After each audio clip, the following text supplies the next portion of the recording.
Bienvenue à tous. Aujourd'hui, nous allons parler d'un sujet qui vous a tous concernés à un moment donné, et qui pourra peut-être encore vous concerner. C'est l'achat en copropriété ou la vente en copropriété, ça dépend de quel point de vue on se place. Mais si on parle de vente en copropriété, c'est aussi parce que là, on va peut-être s'intéresser pour le coup aux obligations du vendeur. Et le vendeur, comme on le sait, il a certaines obligations en matière d'information de l'acheteur et notamment en copropriété, comme on va le voir ensemble. Donc aujourd'hui, nous sommes, alors bon, je vais me présenter, bien sûr, vous me connaissez peut-être, Isabelle Dahan, fondatrice de monimmeuble.com. Je suis depuis une quinzaine d'années à l'origine du magazine en ligne monimmeuble.com et nous organisons régulièrement des ateliers juridiques, techniques. On a aussi organisé des ateliers compta. Donc, c'est pour ça que vous êtes là aujourd'hui avec nous. Et comme vous savez, bon, je suis journaliste, mais je ne suis pas experte dans tous ces sujets de copropriété, notamment sur ces aspects plus réglementaires.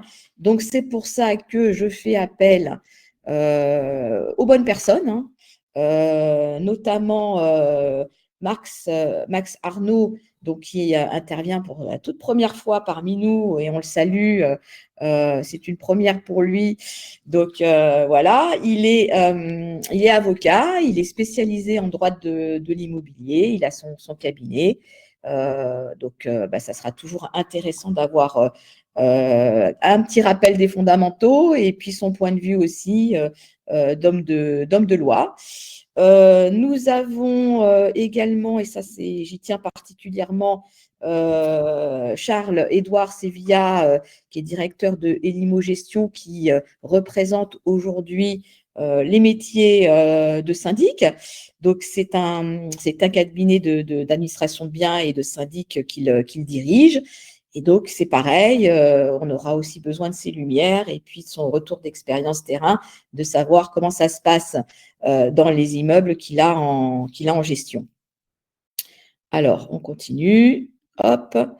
Donc, monimmeuble.com, vous connaissez, donc je passe rapidement cette slide. C'était juste pour vous rappeler qu'on était un média indépendant et qu'on était spécialisé sur les sujets d'immobilier et de copropriété. Donc ça, je ne vous apprends rien de nouveau.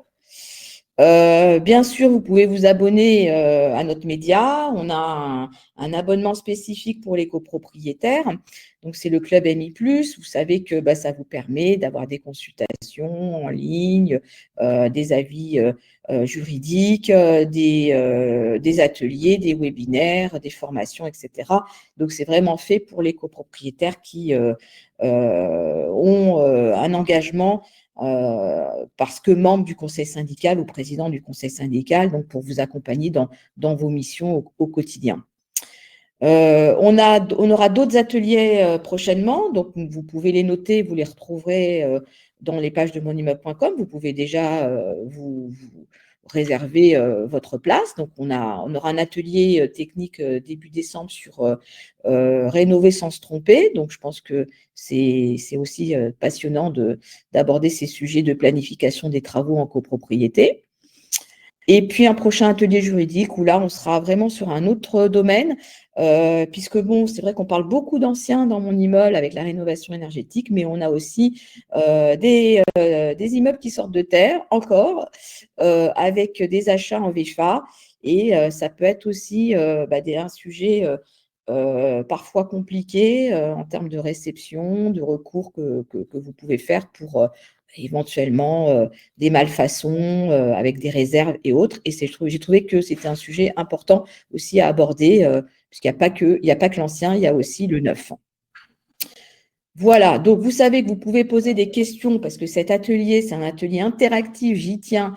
On a des invités qui sont là pour vous répondre et qui sont en capacité d'avoir cet échange avec vous. Donc, bien sûr, il faut rester sur le sujet du jour. On ne peut pas parler de tout en 1 heure. Donc, ça restera vraiment sur la thématique qui sera abordée aujourd'hui, mais vous pouvez poser toutes vos questions dans le chat Q&R. Il y aura quelques petits sondages aussi, vous pouvez réagir et on compte sur vous pour que ça soit animé et dynamique. Voilà, alors je fais un tout petit rappel du sujet du jour bien sûr, on va y revenir en long et en large. Bon, c'est vrai que, on a eu, depuis toujours, on a une protection quand même du propriétaire immobilier et surtout du nouvel acquéreur. Donc, on a eu des développements de la loi Allure, elle est venue aussi rajouter peut-être des précisions sur les pièces à fournir et on en a de plus en plus des pièces à fournir. Donc, il faut être vigilant et puis, on se pose toujours la question de la responsabilité. Si on n'informe pas bien, en cas de défaut, qu'est-ce qui va se passer? Qui va être quelque part responsable de cette situation? Le syndic, évidemment, il a un rôle essentiel puisque c'est lui qui est aux manettes. Il doit fournir un certain nombre d'éléments et aussi d'éléments comptables, on le verra. Et il y a le règlement de copropriété aussi qui permet d'avoir des éléments sur le mode de fonctionnement de la copropriété, de cette copropriété en particulier, avec bien sûr tous les travaux à venir, le carnet d'entretien et les diagnostics obligatoires. Donc tout ça, on va y revenir, bien entendu. Voilà. Alors, jusqu'où on peut aller si effectivement on n'a pas été bien informé et que on se rend compte qu'il peut y avoir des vices cachés ou qui sont liés à une information incomplète, etc. Donc ça, c'est aussi un sujet de droit et c'est important de savoir qu'il y a quand même pas mal de jurisprudence là-dessus. Voilà, donc c'est un sujet en évolution permanente. On en viendra aussi à certains documents qui sont pris en charge par les vendeurs, mais voilà, il y a des frais qui sont encadrés, etc. Donc ça a fait pas mal polémique. Bon, donc on reviendra peut-être un petit peu là-dessus aussi. Il y a toujours eu parfois des cabinets de syndic peut-être qui abusaient un petit peu là-dessus, mais bon, on verra ça ensemble. Voilà, c'est fini pour mon partage. Donc, je reviens avec vous. Hop. Voilà. Et je vais demander à l'un et à l'autre. Alors, vous commencez. Moi, je vais ouvrir. Voilà, il faut ouvrir le bal, hein, comme on dit, et vous présenter, bien sûr, pour qu'on vous connaisse un petit peu mieux, puisque pour certains, c'est la première fois qu'on vous voit sur mon immeuble. Donc, voilà. Vous m'avez très bien présenté, donc je vais pas en rajouter. Je suis avocat en droit immobilier et je fais essentiellement du contentieux. Et puis, je vais passer du coup tout de suite à cette présentation en élargissant tout de suite le sujet un tout petit peu. Alors, juste Max, avant de démarrer là-dessus, je voudrais quand même que Charles-Édouard puisse se présenter aussi, parce que peut-être qu'il a des choses à ajouter à ma présentation. Donc, on va lui demander si… Merci Isabelle. Alors oui, pour moi, c'est le premier webinaire que je fais. La présentation était très bien. Donc, moi, c'est un cabinet familial que j'ai repris, qui a 40 ans d'existence. J'ai repris la suite de ma mère, qui a fondé ce cabinet. Et voilà, on est une dizaine de collaborateurs et j'ai repris le cabinet il y a 3 ans. Voilà. Donc, très, très belle aventure. Une société à laquelle je suis très, très attaché et qui se développe doucement, mais qui se développe. On a une dizaine de collaborateurs et qui aiment beaucoup le métier. Voilà. Bon, c'est important aussi de montrer que c'est un métier d'avenir. on arrive à transmettre la passion de la copropriété de génération en génération. Oui. Et entreprise familiale avec une relève assurée. Donc, voilà, pour moi, c'est une grande fierté aussi d'avoir peut-être un nouveau, une nouvelle vision aussi de ce qu'on peut faire en copropriété avec un souffle un petit peu novateur. Donc bravo pour tout ça. Donc, on va repartir sur notre sujet du jour. Oui. Et, Pardon, Charles-Édouard, je suis tellement passionné par le sujet que je me suis lancé tout de suite. Justement, ce que je voulais faire quand même avant du coup de rentrer effectivement dans les pièces qui doivent être communiquées, qui sont aujourd'hui quand même assez bien listées par la loi, c'est rappeler un grand principe de base. Ça, c'est que très l'obligation. important. Toujours rappeler les fondamentaux, les grands principes. On y va. Exactement. C'est que l'obligation d'information, c'est une obligation générale qui a été développée beaucoup d'abord par la jurisprudence dans toute vente de toute chose et qui est rattachée à une obligation légale très ancienne qui est celle de la bonne foi dans l'exécution des conventions. C'est logique. Exécuter de bonne foi un contrat de vente, c'est informer l'acquéreur de toutes les informations dont on dispose sur la chose qu'on vend. Donc, il ne faut pas se limiter aux informations contenues dans les pièces normalisées et listées par les lois, notamment Allure, on verra un petit peu aussi Élan, mais toute information susceptible d'intéresser l'acquéreur, de déterminer son consentement, il faut naturellement la lui donner. Et je le dis tout de suite parce que il y a des sanctions qui sont naturelles, c'est l'annulation du contrat pour vice du consentement. Si on dissimule une information, alors de façon intentionnelle, ça s'appelle le dol. Si on le fait de façon non intentionnelle, mais que cette information est déterminante, on peut être sur l'erreur. Mais en toute hypothèse, il y a un risque judiciaire derrière. Donc de toute façon, voilà, il faut être très complet sur l'information qui est due à l'acquéreur lors de la vente d'un bien immobilier. Et effectivement, dans le domaine de l'immobilier, le législateur a décidé d'encadrer, de normaliser toute cette information. Et ça a commencé effectivement avec la loi Allure du 24 mars 2014. Ça s'est précisé, ce mouvement s'est précisé avec la loi Élan, je reviendrai un peu dessus, pour indiquer et lister les pièces ou les informations. Parfois, ce ne sont pas des pièces, ce sont des informations qui doivent être communiquées.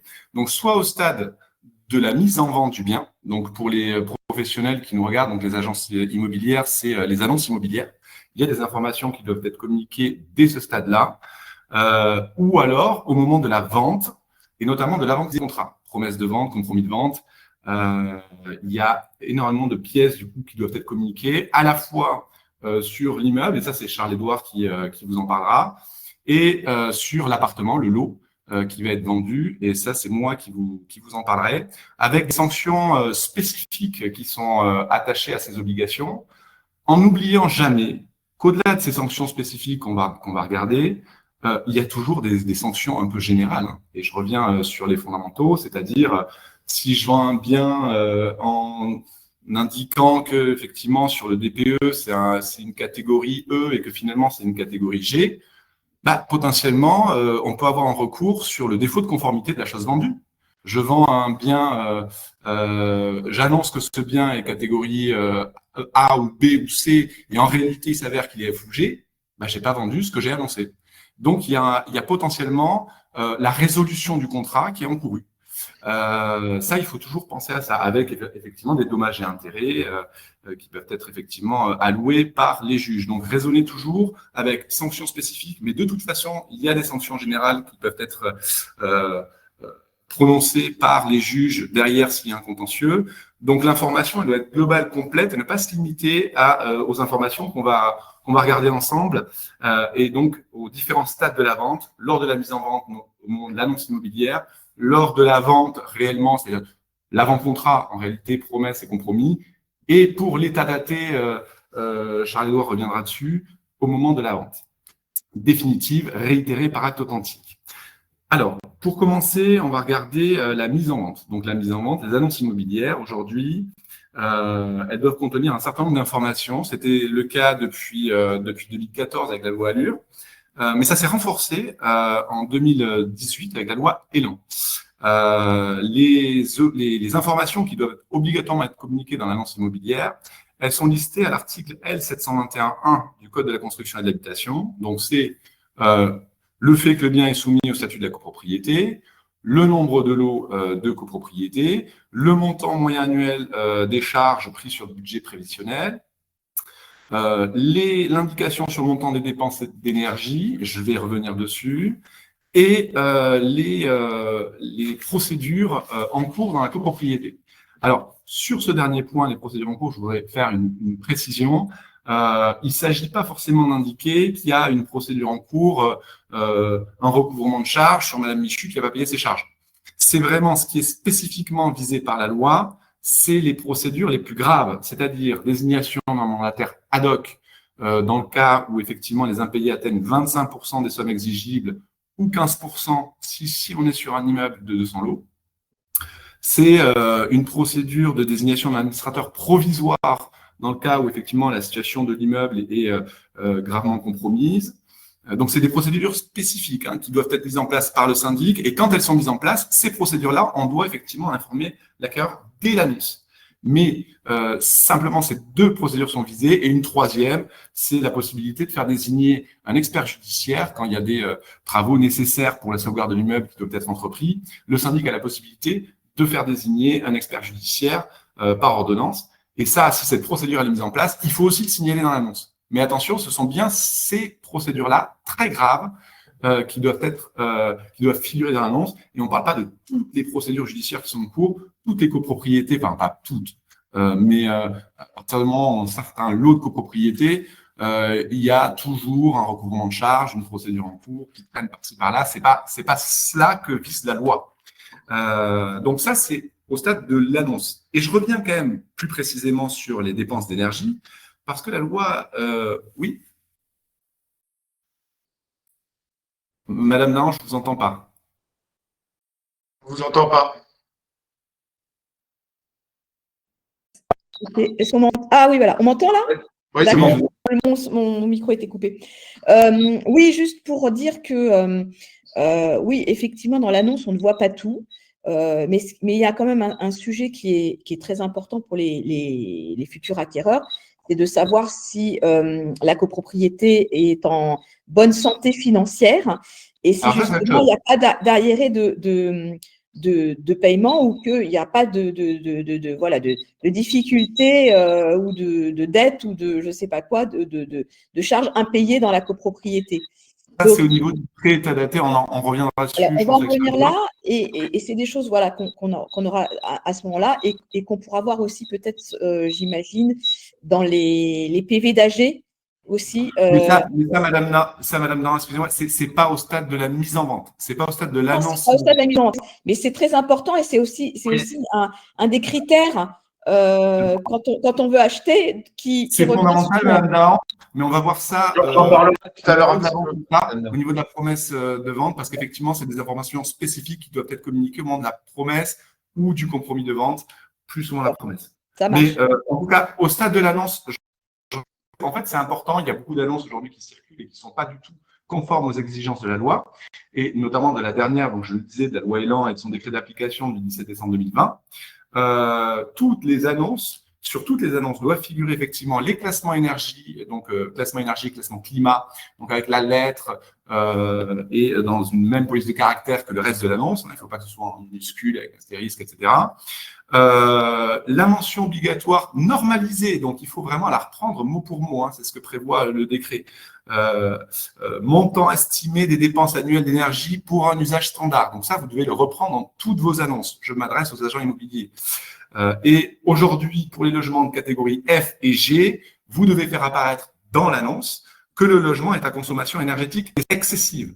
Toutes ces obligations, elles sont du moins théoriquement sanctionnées par une amende administrative pouvant aller jusqu'à 15 000 € pour les agences immobilières sous forme de société, 3 000 € pour les personnes physiques.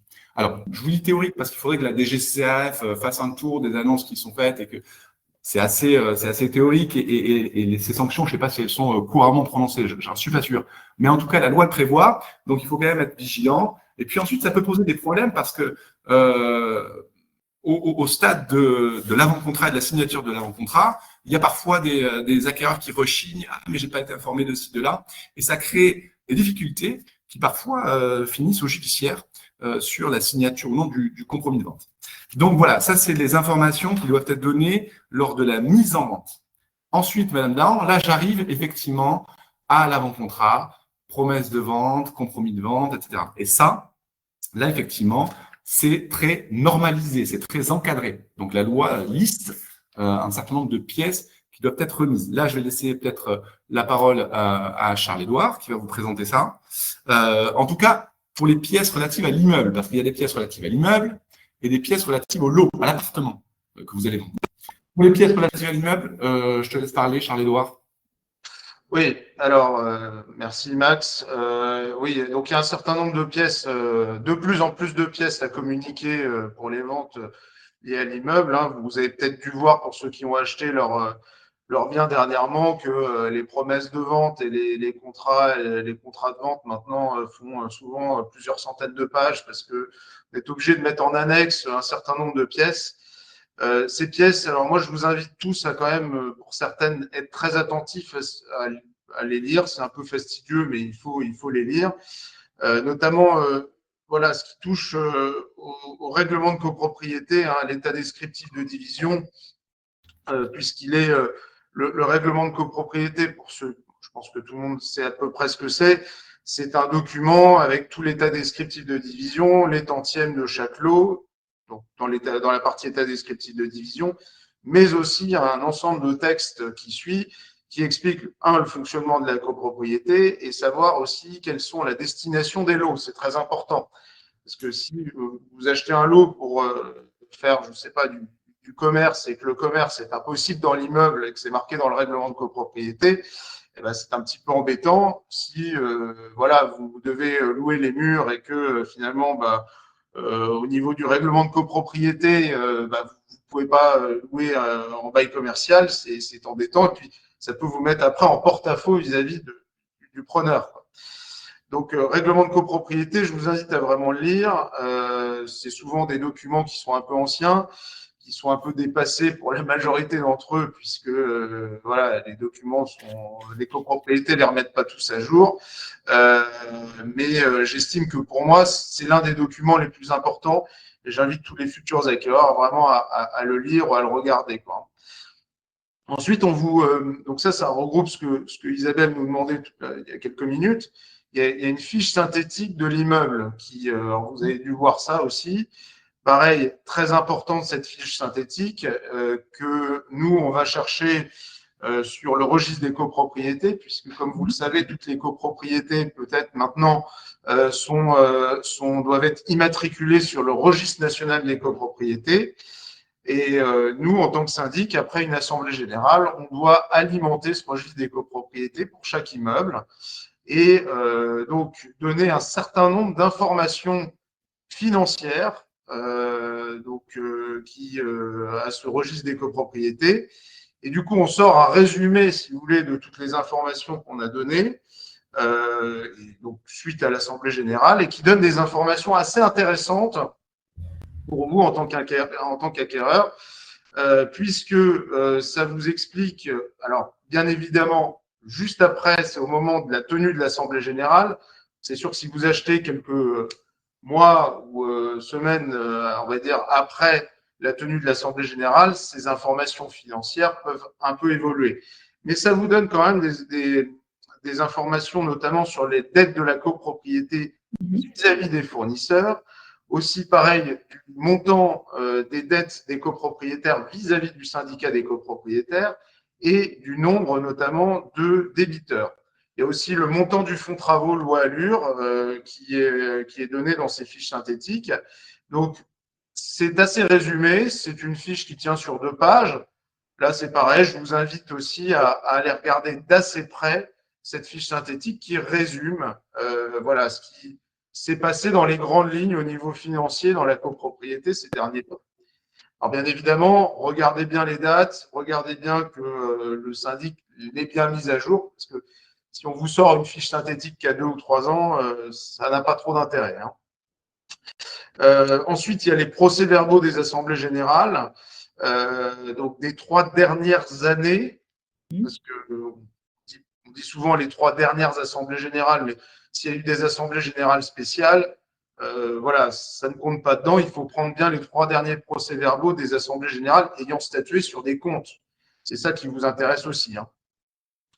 Donc, voilà, c'est fondamental d'aller regarder aussi, pareil, ce qui se passe sur ces PV, puisque vous savez que sur une copropriété, l'organe décisionnel pour toutes les décisions importantes à prendre, que ce soit d'un point de vue budgétaire, d'approbation des comptes ou même de lancement des procédures, de travaux, doivent être décidés en assemblée générale et du coup, tout est consigné dans un procès-verbal. Donc, lisez bien aussi ces procès-verbaux.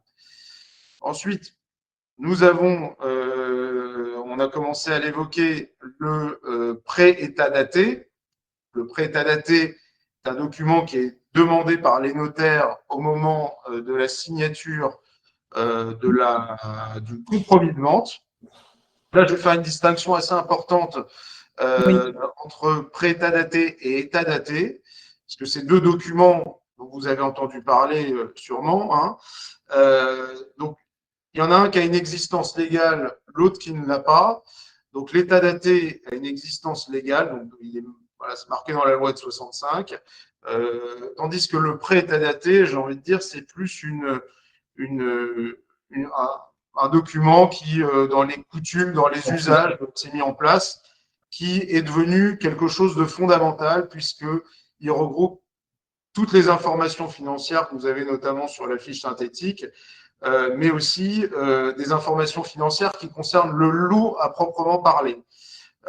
Donc voilà, les charges qui ont été payées, qui ont été appelées sur les 2 dernières années, les charges qui ont été effectivement finalement régularisées aussi, donc les dépenses réelles rapportées au lot, le fonds travaux, loi Allure sur le lot, l'avance de trésorerie aussi qui est attachée au lot.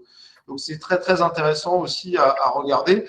Mais aussi, on évoque certains problèmes qu'il peut y avoir sur la copropriété, notamment les procédures qui sont en cours. Alors, Max disait à juste titre que c'était les procédures les plus graves. Bien évidemment, moi, j'estime qu'il ne faut pas forcément se limiter à ça, puisqu'il faut mettre le maximum d'informations pour justement pas qu'il y ait des informations qui soient mises sous couvert. Mais ça peut être des procédures avec des enjeux financiers très importants, un copropriétaire qui attaque la copropriété en responsabilité, où il y a une expertise judiciaire qui dure, vous savez, ça peut durer sur plusieurs années, c'est quand même intéressant de le savoir. Donc, ce pré-état daté voilà, est intéressant et je vous invite à le regarder. Alors, l'état daté reprend les informations du pré-état daté dans les grandes lignes. Vous allez retrouver les mêmes informations. Seulement, cet état daté sera remis à jour financièrement, bien évidemment, puisque entre le pré-état daté et l'état daté, souvent, il y a la demande de crédit qui peut prendre 3-4 mois et les informations financières évoluent avec le temps. Donc, l'état daté est ressorti. Lui, pour le coup, donc cet état daté est très encadré et encadré financièrement, puisque donc financièrement par décret, et le décret impose donc au syndic de ne pas facturer, j'ai envie de dire, au-delà de 380 €. Alors j'ai cru voir dans le slide tout à l'heure 420. Oui, il y avait une erreur, je pense, oui. C'était 300. Ouais, non, je pense qu'il y avait une erreur dans le slide. 380 €. Oui, c'est 380, donc, oui. un syndic ne peut pas vous demander plus pour un état daté que 380 €. Par contre, l'état daté, le pré-état daté n'ayant pas d'existence légale, le syndic peut vous demander une certaine somme qui est libre. Là, pour le coup, la fixation est libre. C'est pour ça que je vous invite quand même à demander un devis quand même avant. Ce que je ne sais absolument pas, je ne pourrais même pas vous dire donner une moyenne des tarifs qui sont pratiqués. Je sais que, par exemple, au niveau du cabinet, nous, on est à 200 €. Mais voilà, des confrères peuvent prendre plus, d'autres peuvent prendre moins. Voilà, la tarification est complètement libre sur ce point. Donc ça, c'est les documents, voilà, de base. Ensuite, bon, il y a plusieurs documents qui peuvent être aussi, qui sont demandés. Bon, s'il y a eu un diagnostic. Alors, je ne sais pas si Max, tu veux reprendre la parole ou pas. Juste rapidement pour une des sanctions, parce qu'il y en a plusieurs, mais une des sanctions, parce que pour ces documents, on va dire que c'est les documents un peu principaux. Donc on retient, c'est la fiche synthétique de l'immeuble, c'est les PV d'AG des 3 dernières années, encore une fois, surtout pas les 3 derniers PV d'AG, mais ceux des 3 dernières années, on se inclut bien sûr les PV d'AG des exceptionnels. Donc ça peut être 4, ça peut être 5 parfois. Le règlement de copropriété, tous les actes modificatifs qui ont été publiés, donc tout ça, ces informations aussi, elles ne sont pas communiquées au stade de l'avant-contrat, promesse ou compromis. Attention, parce que le délai de rétractation de 10 jours qui est prévu par la loi ne court pas. Donc, il faudra purger de nouveau ce droit de rétractation en communiquant ces informations. C'est les informations, on va dire, les plus importantes. Charles-Édouard va continuer ensuite sur tout ce qui est carnet d'entretien, plan pluriannuel de travaux, etc. C'est un petit peu moins important, on va dire, puisque pour le coup, c'est vraiment ces informations-là qui sont visées pour faire courir le délai de rétractation. Alors peut-être avant, je regarde un petit peu quand il y a des questions, parce que je rappelle que l'idée aussi, c'est qu'il y ait des questions et qu'on puisse y répondre. Il y a un sujet qui revient très, très souvent, ça vous le savez, c'est les travaux votés qui n'ont pas forcément encore été réalisés, pour lesquels il y a déjà eu des appels de fonds ou pas, et la répartition le plus souvent entre l'acquéreur et le vendeur. Donc ça, c'est vraiment un sujet qui revient très souvent. Et là, on nous demande quel document un acheteur, à partir de quel document un acheteur peut-il être informé des travaux votés et non réalisés. Donc, on est là-dedans. Moi, j'aurais tendance à dire déjà les procès-verbaux, puisque là vont apparaître toutes les informations liées au montant des travaux. Alors bon, il faut le calculer, il faut additionner les honoraires d'architecte et tout ça. Bon, ça peut être un petit peu fastidieux. Et aussi, dans les procès-verbaux apparaissent aussi les appels de fonds, le pourcentage des travaux qui sont appelés par appel de fonds et les dates. C'est obligatoire. Dans les procès-verbaux, vous devez avoir les dates d'appel de fonds. Déjà, ça, c'est un premier document. Après, alors malheureusement, ça arrive peut-être un peu tard. Dans l'état daté, les appels de fonds et le montant des appels apparaît bien aussi avec les dates.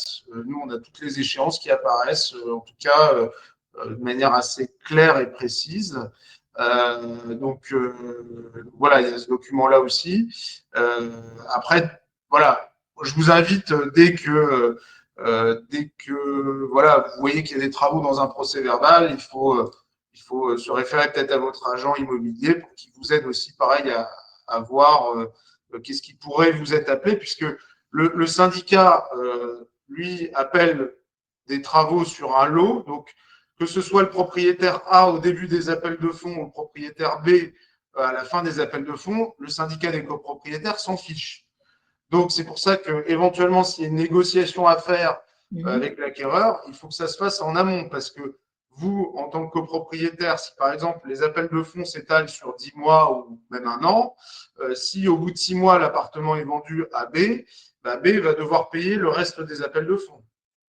C'est bien clair. Alors, ça, on peut l'aménager contractuellement.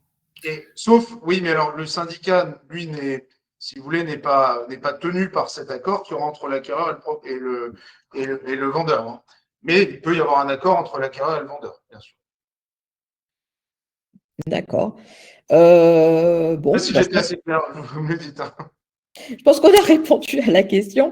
On va peut-être reprendre le fil du coup. On en était où alors? On était sur les fonds travaux, on était sur… Alors, on avait présenté les premiers documents qui doivent être communiqués pour l'immeuble. Et il y en a d'autres. C'est le carnet d'entretien de l'immeuble, donc je te laisse peut-être poursuivre. Et les fameux, ensuite, on va voir les fameux diagnostics techniques globales et plans pluriannuels de travaux. Effectivement, j'imagine que c'est un sujet qui intéresse les. Alors, donc, en effet, ça peut répondre à la question précédente. J'ai un petit peu oublié, je m'en excuse, mais dans le carnet d'entretien apparaissent aussi les. Alors, non, dans le carnet d'entretien apparaissent les travaux qui ont été réalisés et votés sur les dernières années. Donc, on peut en déduire, pareil, aussi des travaux on peut se poser des questions sur les travaux qui restent du coup en filigrane à faire sur la copropriété. Sur le carnet d'entretien, il y a aussi des informations sur le fonctionnement de la copropriété. Vous avez les noms et les membres du conseil syndical, le nom de l'assureur de l'immeuble. Vous avez aussi normalement la liste des contrats qui sont en cours sur la copropriété. Donc là, pareil, à regarder, à garder aussi peut-être même après la vente si vous avez besoin, je ne sais pas, de contacter l'assureur de l'immeuble. Alors ça peut se faire par le syndic ou contacter le conseil syndical, ça peut être intéressant de le garder. Après, sur les autres documents, comme le disait Max, ces dernières années, on peut dire qu'on a eu une explosion, on va dire, du nombre de documents et des informations, des nécessités d'informer de manière plus en plus précise le nouvel acquéreur. Donc, c'est pour ça que la loi a mis en place, en effet, des obligations pour les copropriétés. Alors, ce n'est pas que pour informer le nouvel acquéreur, mais a mis en place des nouvelles obligations, notamment pour réaliser des diagnostics, de la copropriété pour savoir aussi quels sont les travaux qui seront à venir dans les prochaines années. Et donc, vous avez dû tous entendre parler du plan pluriannuel de travaux, du diagnostic technique global, du DPE collectif, tous ces documents qu'on voit passer. Les copropriétaires ont du mal par moment à appréhender aussi, c'est tout à fait normal, c'est un petit peu compliqué. Et donc, la loi a mis en place des obligations pour les copropriétés de faire un plan pluriannuel de travaux d'une part et un DPE collectif d'autre part. Donc, le plan pluriannuel de travaux, voilà, 3PT, c'est ce qu'on voit. Peut-être votre syndic vous l'a mis à l'ordre du jour, puisqu'il y a une obligation aussi pour le syndic de le mettre à l'ordre du jour de toutes les assemblées générales tant qu'il n'est pas voté. Donc, c'est un diagnostic qui, du coup, analyse l'état de la copropriété. Donc, il y a une visite d'un architecte ou d'un ingénieur du bâtiment et qui va lister les travaux par ordre de priorité sur ce qui doit être fait et commencer à faire un premier estimatif de ces travaux. Donc, c'est un document qui est obligatoire, mais les copropriétaires, enfin moi en tout cas mon expérience, montre que les copropriétaires ont un peu de mal à le voter et ne sont pas très partisans de le faire parce que tout simplement pour l'instant il n'y a pas de sanction, on va dire, pour ces syndicats de copropriété qui ne veulent pas réaliser ce plan pluriannuel de travaux. Je vais vous dire en pratique, les copropriétaires qui sont très attachés à leur copropriété et qui suivent ça de près, le conseil syndical, c'est très bien les travaux qui doivent être réalisés sur la copropriété. Et un plan, pour moi, enfin, ça c'est mon opinion, un plan pluriannuel de travaux n'a jamais poussé en pratique les copropriétaires à faire plus de travaux. Voilà, ça c'est faux. Si les copropriétaires veulent faire des travaux, les travaux sont réalisés. Et généralement, on n'a pas toujours besoin de leur dire ce qui doit être fait, puisqu'ils le savent. Ils vivent sur place, ils arrivent à voir ce qui est dégradé. Généralement, il y a le syndic aussi qui arrive à voir ce qui doit être fait en priorité et qui peut donner des très bons conseils sur aussi le planning des travaux. Donc, on va dire que voilà, je comprends que les copropriétaires soient, enfin, en tout cas pour moi, quasiment toutes les copropriétés que je gère, sont extrêmement réticentes à voter ce plan. Donc, il y a aussi donc il y a ce plan pluriannuel de travaux. J'ai parlé aussi du diagnostic de performance énergétique qui doit aussi, pareil, être donné. Alors, ça, c'est pareil, je vais être un peu critique sur le DPE collectif, puisque ce diagnostic vient en plus du DPE que vous devez fournir pour votre appartement, puisque ça, c'est obligatoire, ça doit même être affiché dans les annonces. Et Max en a parlé tout à l'heure, puisque ça commence à donner lieu à des contentieux quand le diagnostic, le DPE a été, le DPE individuel a été fait, on va dire, voilà, de manière, on va dire, pas très précise et a donné une lettre et qui en ressort une autre un petit peu après quand le nouvel acquéreur refait son DPE. Et après, donc je reviens, donc je parlais de ce DPE collectif en plus qui vient s'ajouter et qui donne en fait une note globale de l'immeuble. Parce que voilà, on est dans une société qui adore noter dans tous les sens tout ce qu'on achète, hein, de la machine à laver jusqu'à maintenant à la copropriété, où voilà, on donne une note qui souvent peut être très très très différente de la note de l'appartement, du DPE individuel. Moi, très franchement, je ne vois pas trop à quoi il sert ce DPE collectif, puisque il n'est pas du tout représentatif de la note, enfin pas toujours représentatif de la note qui est donnée à l'appartement. Parce qu'en effet, comme vous le savez, bah, l'appartement, le DPE, ça varie en fonction de l'étage où vous vous trouvez. Si vous êtes au 3e étage et qu'il y a 2 étages au-dessus de vous, 2 étages en dessous de vous, vous n'allez pas avoir le même DPE que la personne qui habite sous les toits. Donc voilà, je ne vois pas trop comment est-ce qu'on peut vraiment l'exploiter. C'est très succinct. Les travaux qui sont estimés généralement dans ces DPE collectifs sont très mal estimés. Donc voilà, il ne faut surtout pas se baser sur ce qui est estimé. Ce n'est pas la réalité des prix. C'est pour moi encore moins d'ailleurs efficace ou effectif pour des immeubles qui n'ont pas de chauffage collectif. Alors là, je ne vois absolument pas à quoi ça sert. Néanmoins, ça donne une information supplémentaire qui est pas très très fiable, mais ça donne une information supplémentaire. Ensuite, pour finir, il y a le diagnostic technique global, là qui a un plan beaucoup plus précis et beaucoup plus lourd, on va dire, puisque, alors là, qui n'est pas obligatoire de par la loi, mais qui est, on va dire, souvent assez plébiscité par les organismes publics, notamment qui donnent des subventions pour la rénovation énergétique. Et ça, c'est un document qui est beaucoup plus lourd à réaliser, qui est peut-être même quand même plus intéressant. Alors, pour certains immeubles, je parle, et qui donne énormément d'informations, puisque voilà, les diagnostics techniques globaux, ça peut être, pour un petit immeuble, ça peut être 80 ou 100 pages, avec plusieurs. Alors là, les informations, je trouve, sont vraiment plus précises et plus intéressantes. Donc, c'est très utile pour l'acquéreur. Et donc là, il y a un audit qui est fait de la copropriété, mais ce n'est pas seulement pour la partie énergétique, c'est pour aussi pareil la partie architecturale. C'est-à-dire, on ne parle pas que de problèmes énergétiques, on parle de rénovation globale. C'est très intéressant. Après, il y a un état des lieux. Là, vous retrouvez la note de l'immeuble qui est faite par le diagnostiqueur, mais qui est, à mon avis, beaucoup plus précise que celle qui est faite par le DPE. Donc, qui est intéressante aussi, pareil, à regarder. Et après, il y a un programme de travaux avec différents scénarios qui sont proposés. Généralement, on propose 2 ou 3 scénarios plus ou moins ambitieux, donc plus ou moins coûteux aussi. Et là, c'est intéressant pour l'acquéreur de voir aussi voilà, quels sont les potentiels scénarios et leurs coûts estimés. Leur coût estimé, on va dire en brut, mais aussi après le versement de potentielles subventions. Donc, voilà, le DTG aussi est un élément important. Je le déconseille de le faire sur des petites copropriétés qui n'ont pas de chauffage collectif, pareil. Je pense que c'est extrêmement coûteux et après, le DTG, il est fait pour après être exploité. Alors, ça va de soi quand je le dis, mais j'ai l'impression d'enfoncer une porte ouverte, mais c'est très important parce que c'est un document qui coûte cher. Même pour une petite copropriété à Paris, on est autour de 10 000 €. Donc, ce n'est pas pour après le mettre dans un tiroir, donc c'est pour l'utiliser après et se lancer dans un processus de rénovation énergétique.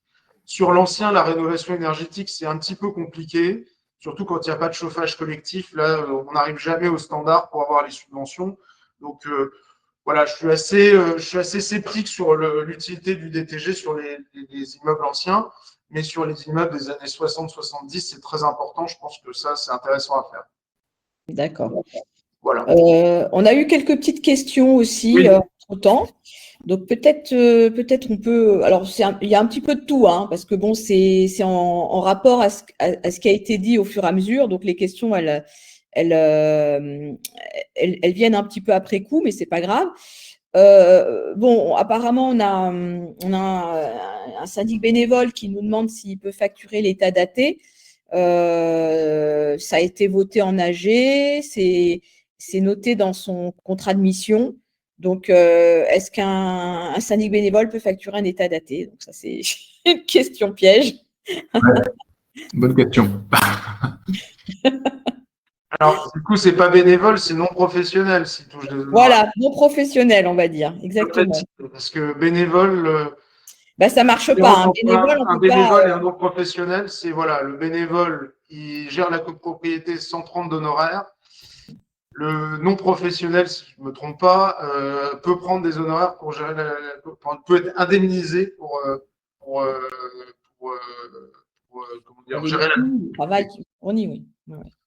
D'accord. Je ne sais pas si Max peut répondre. Moi, je pense qu'il y a Non, rien. c'est pour ça que je le laisse répondre. Alors, J'ai jamais eu la question. Bon, moi, je suis syndic professionnel, alors encore moins. Je pense que, alors, en tant que syndic non professionnel, oui, je pense que vous pouvez facturer 380 € l'état daté, sachant que c'est quelque chose, encore une fois, qui est prévu par les textes. Hein, donc, c'est d'ordre public, donc ça veut dire que vous ne pouvez pas aller au-dessus de 380 €. Mais vous pouvez aller en dessous, quoi. Enfin, vous pouvez facturer, je pense, jusqu'à 380 € en tant que non professionnel. À revérifier, mais je pense que c'est possible. Alors, il y a une petite polémique dans le chat là sur la facturation du prêt état daté, dans le sens où bah, c'est pas forcément stipulé dans le contrat du syndic. Et donc, normalement, on peut facturer que ce qui est dans le contrat du syndic. Tout à fait. Alors, ça, c'est la petite polémique que lance Marc Fleury. Merci, Marc. Merci pour la question, parce que je ne l'ai pas précisé tout à l'heure et ça me permet de revenir dessus. Alors, vous avez raison en soi. Le prêt à dater, ce n'est pas obligatoire. En tant que copropriétaire, si vous voulez le faire vous-même, vous pouvez tout à fait le faire. Vous reprenez toutes les informations et vous faites votre propre prêt à dater. Je l'ai déjà vu, pas de problème. C'est juste que c'est hyper chronophage, je pense, pour le copropriétaire, mais si quelqu'un a le temps Et puis c'est engageant, je me permets de te couper, parce qu'effectivement, en fait, c'est un transfert de responsabilité que vous faites. Hein. Aujourd'hui, vous pouvez très bien, quand vous êtes auto-entrepreneur, vous occuper de votre propre comptabilité à vos risques et périls. Ou alors vous déléguez à un comptable. Bah là, c'est un peu pareil, c'est-à-dire que vous avez la possibilité de communiquer ces informations vous-même, mais à vos risques et périls. Si vous vous trompez, bah, ce sera votre responsabilité. Par contre, si vous confiez à un syndic, si le syndic se trompe, ce sera sa responsabilité. Et en plus, il a plus l'habitude de le faire, donc je recommande chaudement, et de toute façon, dans 80% des ventes, c'est le cas, de passer par un prêt daté de syndic. Alors, aussi, petite chose, attention, c'est une prestation entre le syndic et le propriétaire. Donc, nous systématiquement, quand on nous demande un prêt état daté, on émet un devis. Vous avez un devis que le propriétaire est libre ou pas d'accepter. Donc, c'est une prestation qu'on fournit à un copropriétaire, pas à la copropriété.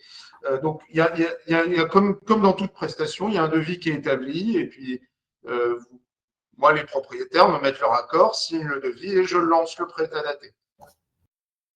D'accord. Alors, on a une question aussi sur les fonds Allure. Définitivement attribués, ne font pas l'objet d'un remboursement par le syndic lors de la vente d'un bien, ça on le sait. Toutefois, les notaires intègrent ce montant au moment de la vente. Quelle est la position du législateur sur ce point? C'est assez clair, hein, le fonds travaux, loi Allure, comme c'est dit, c'est attaché au lot. Donc, nous, en tant que syndic, on ne veut même pas entendre parler de remboursement entre laquelle. Enfin, nous, en fait, ça ne nous concerne pas. Le fonds travaux loi Allure reste attaché au lot. Qu'il y ait un accord entre le vendeur et l'acquéreur, ça ne nous regarde pas non plus. Et les notaires le font depuis le début de la création de ce fonds travaux loi Allure. C'est une pratique qu'ils ont mis en place. Moi, très franchement, je suis acquéreur, je ne suis pas sûr que je vais dire bah non, c'est attaché au lot, je ne vous l'indemniserai pas. Alors, ça peut donner lieu à des frictions peut-être pendant pendant la vente, mais c'est une pratique qu'ont mis en place les notaires qui n'est pas du tout prévue dans la loi. Donc, je ne comprends pas. J'ai été étonné de cette pratique au début et je le suis toujours. Donc, mais après, l'acquéreur. Donc, l'organisation est libre. Voilà, c'est comme liberté contractuelle. Liberté contractuelle, en effet. Alors, on a une question de Michel qui nous dit il avait cru comprendre que le DTG serait obligatoire à partir du 1er janvier 2026. Je ne sais plus où on en est, moi, dans les textes. Pour le moment, le DTG, a priori, n'est pas obligatoire. Donc, je note cette… Enfin, je ne sais pas ce que tu en penses, toi, Charles-Édouard. Ce qui est obligatoire, c'est le DTG. Le syndic doit présenter le DTG, mais en AG, mais il n'est pas obligatoirement… C'est le plan pluriannuel de travaux et le DPE qui sont obligatoires. Pour tout vous dire, dans les préparations de loi, enfin dans les préparatifs de la loi à l'époque, ils avaient hésité à mettre en place le DTG comme document obligatoire. Et en fait, comme c'est un document, encore une fois, qui est extrêmement lourd, ils ont préféré ne pas le mettre et laisser, je crois, le plan pluriannuel de travaux dans les obligations, mais pas le DTG. Et tant mieux d'ailleurs, parce que je pense que si c'était obligatoire, comme je vous dis, ça coûterait des fortunes à toutes les copropriétés. Néanmoins, les agences, notamment gouvernementales, qui distribuent des subventions, je le redis, à un moment, ont imposé de faire des DTG. Donc, c'était, entre guillemets, obligatoire pour après, derrière, avoir des subventions. Maintenant, ça s'est un peu assoupli. Donc, c'était plus au niveau local, on va dire, que certaines agences, comme l'Agence parisienne du climat, imposaient de faire des DTG à une époque. D'accord. Une question de Sadam qui nous demande quelles sont les sommes récupérables par le vendeur en cas de vente par adjudication. Je ne sais pas si c'est explicitement dans la thématique du jour, mais… Non, pas vraiment, c'est une vente par adjudication, il y a des règles un peu spécifiques. C'est particulier, hein. Donc là, on ne va peut-être pas rentrer dans le détail de cette question. Ça fait l'objet d'un atelier peut-être en soi. Ah oui, c'est plus les ventes par adjudication, oui, ça peut faire l'objet peut-être d'un autre sujet. Oui, mais ça peut être intéressant. Ouais, voilà, on n'a jamais évoqué ce sujet, donc pourquoi pas.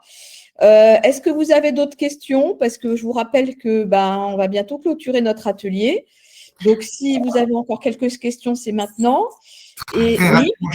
Je suis quand même obligé, pour être complet, de finir sur les documents qui doivent être remis relativement à l'appartement, parce qu'on a vu effectivement les documents qui doivent être remis pour l'immeuble, puisqu'on achète, quand on achète effectivement en copropriété, on achète des codes-parts partie commune, donc une partie de l'immeuble concrètement, et un appartement. Et pour l'appartement, il y a effectivement des documents qui doivent être communiqués dans le cadre, alors pour le coup, soit de la promesse, soit de la vente authentique. En pratique, on le fait toujours au moment de la promesse ou du compromis. C'est le dossier de diagnostic technique.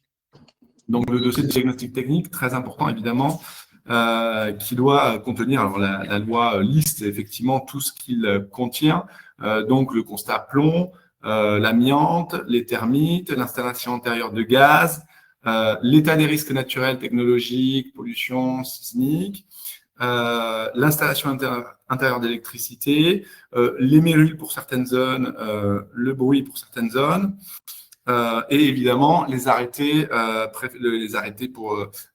préfectoraux au titre de la sécurité ou de la salubrité de l'immeuble. En plus de quoi, bien évidemment, le fameux DPE, diagnostic de performance énergétique, qui doivent être communiquées impérativement. Jusque-là, je tiens à le dire, jusque-là, effectivement, c'était un document qui était communiqué qu'à titre informatif. Aujourd'hui, depuis la loi Elan, le DPE est opposable, c'est-à-dire qu'il rentre dans le contrat.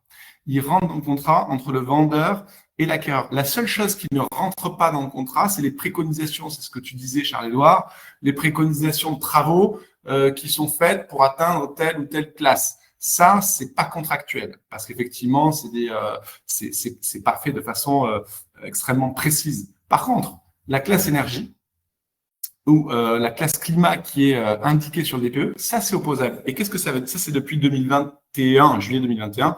C'est après la loi Elan et son décret d'application. Ça veut dire quoi?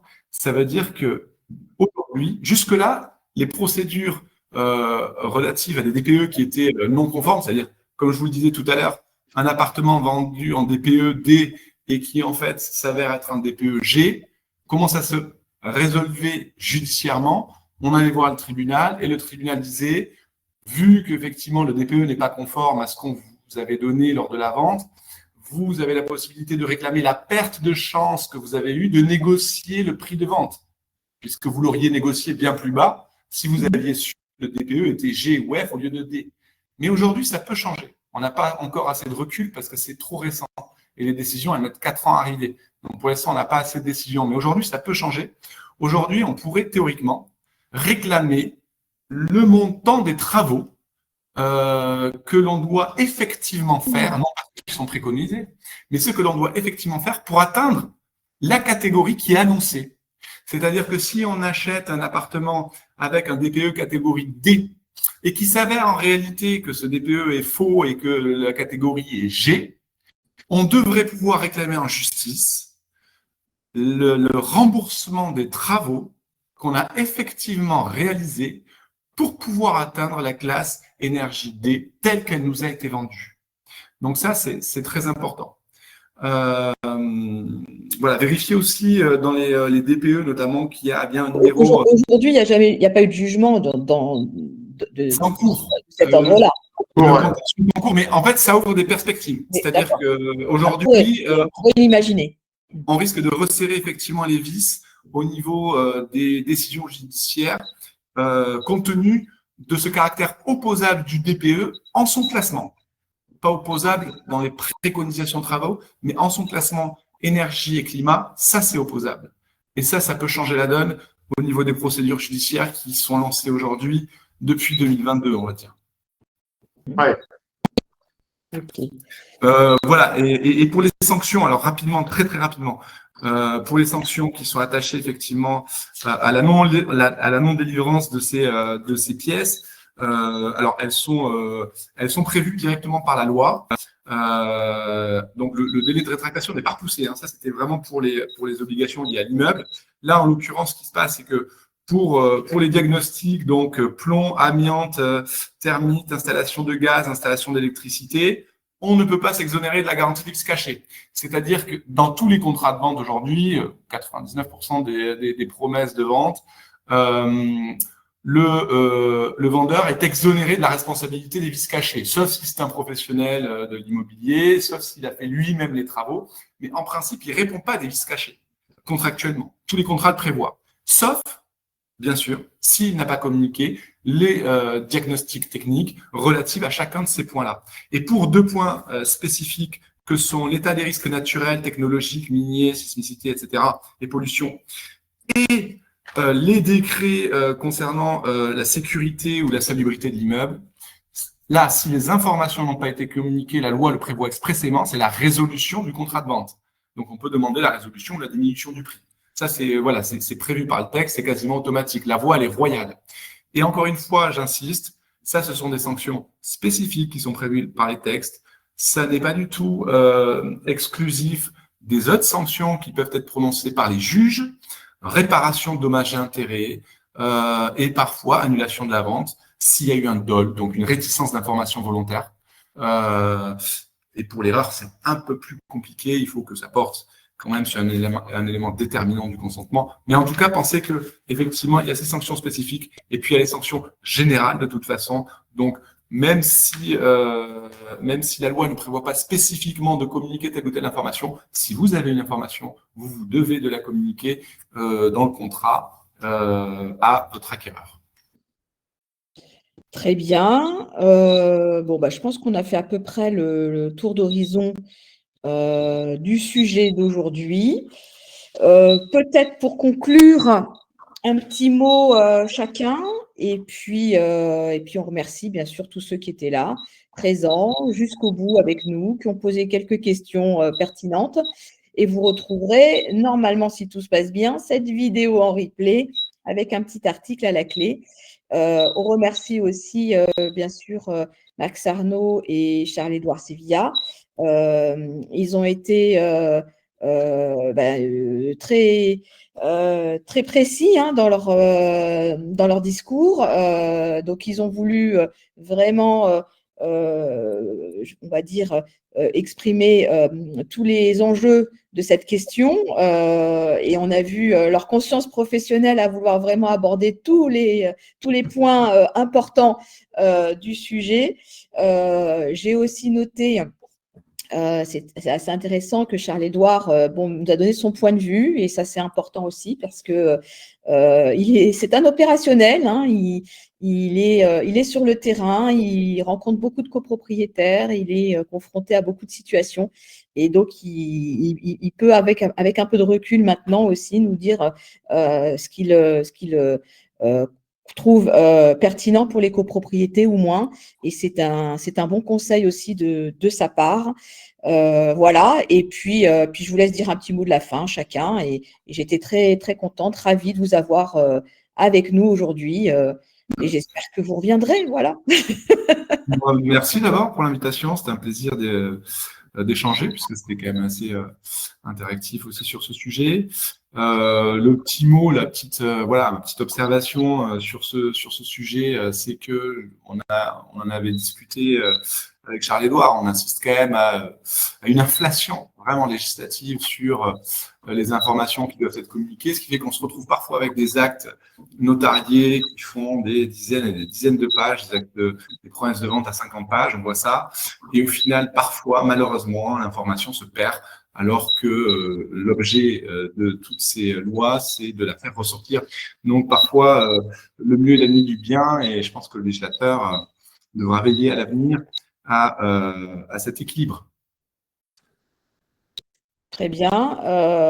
Oui, bien sûr, hein. On aimerait bien que ça se passe le mieux possible. Et les sujets sont nombreux, donc il va falloir être vigilant, hein. Donc je pense que ça s'arrête pas là. Charles-Édouard, alors un petit mot. Oui, moi, tout à fait. Bon, on voit l'inflation législative un peu sur tous les domaines, hein, dans notre métier. Ça n'en est pas, c'est pas mis de côté non plus. Après, moi, j'invite tous les acquéreurs à lire les documents qu'on leur transmet, hein. C'est un peu fastidieux, mais ça reste l'achat de votre bien immobilier, que ce soit pour un investissement ou une résidence principale, c'est jamais anodin, et je pense que ça vaut le coup d'aller passer du temps à lire ces documents, à en prendre connaissance, ou alors de demander aux professionnels qui vous accompagnent sur la vente, puisque voilà, l'agent immobilier est aussi là pour ça, et le bon professionnel, le bon agent immobilier, c'est pour vous accompagner et regarder aussi avec vous tous ces documents, hein. C'est pas que seulement faire des visites, hein, je le dis parce que nous aussi on fait de la vente, hein.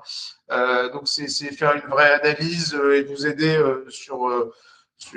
à décrypter un peu tout ça, puisque normalement l'agent immobilier est tout à fait devrait maîtriser tous ces documents et vous en faire une synthèse sur les éléments peut-être qui sont les plus pertinents. Voilà. D'accord. Bon, donc c'est vrai que c'est l'achat d'une vie, un appartement, c'est un budget et un crédit qu'on se met sur le dos pour un certain nombre d'années, hein. Parfois, ça peut aller au-delà de 20 ans. Enfin, au-delà de 20 ans, je ne sais pas, mais en tout cas, ça peut aller jusqu'à 20 ans. Donc, il ne faut pas se tromper quand même, hein.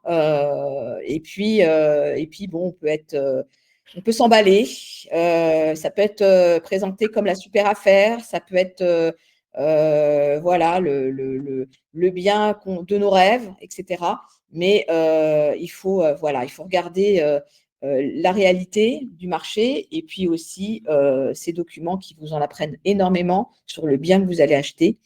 Donc voilà, il faut aussi s'accompagner aussi de professionnels, hein, c'est vrai. Je pense que des fois, on n'est pas tout seul, on ne comprend pas toujours ce qu'il y a dans les annexes et dans les sous-entendus avec des petits paragraphes tout petits, là, des petites choses avec des clauses un peu, un peu trop juridiques, avec des mots qu'on ne comprend pas. Donc, on peut se faire aider aussi, on peut se faire accompagner, hein. Donc, si vous avez besoin, vous pouvez faire appel à un avocat si vous avez besoin de vous faire accompagner sur un contrat. Ça peut être intéressant aussi d'avoir un avis d'architecte, pourquoi pas, hein, sur l'état du bâti. Enfin, il y a plein aussi de professionnels qui peuvent vous aider, hein, si vous avez des doutes et si vous n'êtes pas forcément en capacité de tout analyser. Donc, je pense qu'il faut être lucide et vigilant. Je Et attentif, si je peux me permettre aussi, quand vous faites les visites, visitez bien les parties communes parce que l'appartement, il peut être nickel, il peut vous faire rêver, mais regardez bien les parties communes, passez dans la cour derrière, regardez la façade arrière, demandez l'état de la toiture, regardez bien la façade à l'entrée, les parties communes, les réseaux si vous pouvez. Soyez curieux, regardez précisément ce que vous achetez parce que finalement, c'est peut-être même ça la meilleure recherche d'information. C'est les documents qu'on va vous fournir, mais c'est aussi lors des visites sur place, regardez vraiment dans quel état est la copropriété. C'est intéressant. Et je rebondis justement sur tout ce que vous dites, c'est très intéressant parce que, et même en jurisprudence, on le retrouve. Il y a évidemment, on en a parlé longuement, une obligation d'information du vendeur vers l'acheteur, mais il y a aussi une obligation de s'informer de la part de l'acheteur sur ce qu'il achète. Un acheteur qui est ultra passif sur son achat et qui se laisse simplement guider par les documents normés, etc., qui doivent être envoyés par le vendeur, pour être sanctionné aussi, hein, si demain il décide d'engager la responsabilité du vendeur sur son attitude passive, puisqu'il a lui aussi quand même l'obligation de s'informer, de chercher à s'informer sur le bien dont il envisage l'acquisition. D'accord. Bon, donc ce sera le mot de la fin, hein. Informer et s'informer. Voilà, hein. Donc ça marche dans les deux sens. Bon, merci à tous, merci à vous deux. Et puis on se retrouve très prochainement dans les pages de monimmeuble.com. Donc je vous souhaite bon appétit. Merci. Au revoir, Isabelle. Au revoir, à tous. bientôt. Au revoir.